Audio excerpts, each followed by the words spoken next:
Hello and welcome to our virtual classroom. My name is Nina. I am an artist. I teach online classes on this platform and I also run workshops and classes locally.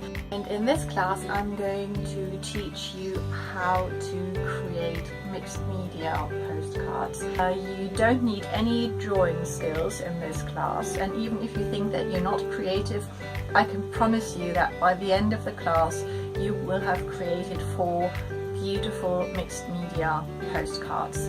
It is a perfect class for you if you're a complete beginner to mixed media, because I'm going to show you step by step how you create all the different layers of this mixed media project. Also, if you've already worked with mixed media but are just looking for a new project or for some inspiration, then this class is definitely also a good fit for you. And by the end of the class you will have created 4 individual postcards which you can then send to friends or family, or you could keep them together as a set and give them away as a present.